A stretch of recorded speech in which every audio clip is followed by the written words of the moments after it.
All right, let's dive into something pretty profound today, the Catholic Mass. Now, for a lot of people, it can feel like a really confusing ritual. But what if I told you it's not a ritual at all? What if it's actually a powerful divine drama? We're going to unpack that idea using some incredible insights from Venerable Fulton Sheen. You've probably been there, right? You go to Mass, you sit, you stand, you kneel, you go through all the motions, but you walk out to your car afterwards and think, I just didn't get anything out of that.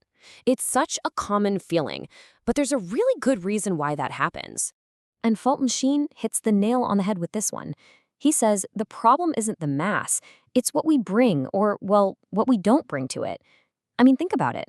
If you've never seen a game of football in your life, the Super Bowl is just a bunch of guys running into each other. If you don't know the first thing about opera, it's just going to sound like a lot of screaming. You have to bring a little bit of understanding to get something back. And that, right there, is the secret.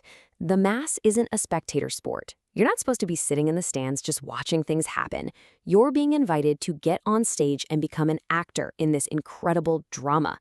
Sheen says the Mass is a reenactment, a way of making the single most important event in history, the crucifixion on Calvary, present, right here and now. It's about taking that cross from 2,000 years ago and planting it in our world today. So how do you become an actor? Well, you've got to know the script, you've got to know the story, and the Mass is structured just like a great play. It's a drama in 3 distinct acts. And once you see the structure, honestly, everything starts to make sense. So here's the roadmap for the drama. Act 1 is the offertory, where you offer yourself up. Act 2 is the big one, the consecration, where you die with Christ. And finally, Act 3 is Holy Communion, where you receive a totally new life. Let's start right at the beginning with Act 1. Okay, Act 1, your offering. This is where you enter the story. The drama actually starts with you. This is the moment where you're invited to take your whole life, all the good stuff, all the bad stuff, your job, your family, your worries, all those little crosses that you carry around, and place them on the altar so they can be united with Christ's sacrifice. And this isn't just some abstract idea. We do it through these really simple physical things, bread and wine. When the priest brings the bread and wine to the altar, what's really happening is that you are being brought to the altar. You're offering your very self to God, saying, okay, take me, use my life in this great act of love. So why bread and wine? Well, the symbolism here is just beautiful. First, you've got unity. Thousands of little grains of wheat are crushed to become one loaf, right? It's a symbol of all of us becoming one. Second, they represent our life. Bread and wine literally sustain us through the fruit of our work. And finally, they represent all of creation itself being offered back to the Creator in thanksgiving. And that brings us to the most solemn, the most intense part of the whole drama. Act 2, the consecration. We've put ourselves on the altar.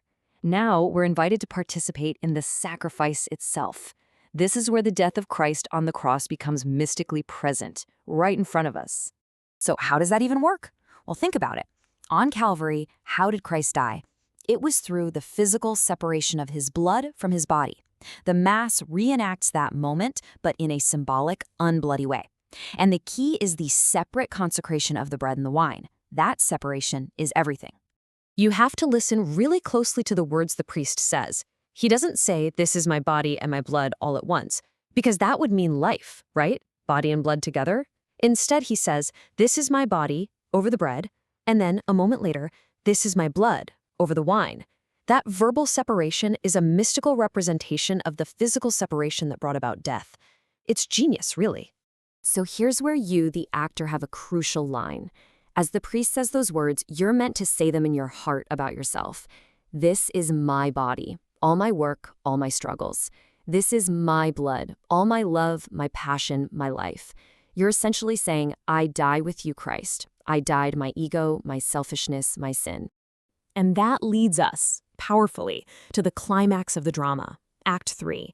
Because in the Christian story, death is never, ever the end. After you die with Christ, you are invited to rise with him to a new, higher, more beautiful kind of life. And that is what Holy Communion is all about. Now, to help us wrap our minds around this incredible mystery, Sheen points to a law that's woven into the very fabric of the universe. It's the law of transformation. And it's simple. For a lower form of life to become a higher form of life, it has to be sacrificed, it has to be consumed. You can think of it like a ladder. At the very bottom, you've got chemicals in the soil. They get absorbed by a plant, and boom, they're elevated into plant life. Then an animal eats the plant. The plant life is sacrificed to become part of a higher animal life. Then we eat the animal, and it's elevated into rational, human life. See the pattern? Every step up requires a kind of death that leads to a higher life. But then we get to the very top of the ladder, to the final step. And something absolutely mind-blowing happens. The law gets completely flipped on its head. See, with every other food you eat, you change it into you. But when you receive Holy Communion, you don't change Christ into you. He changes you into Him. He elevates you into His own divine life.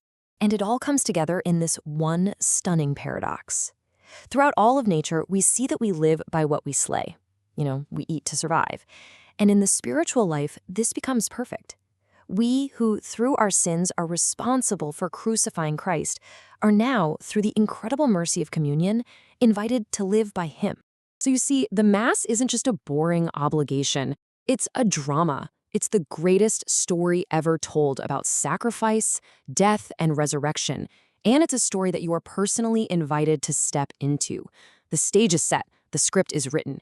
The only question left is, are you going to stay in the audience, or are you going to play your part?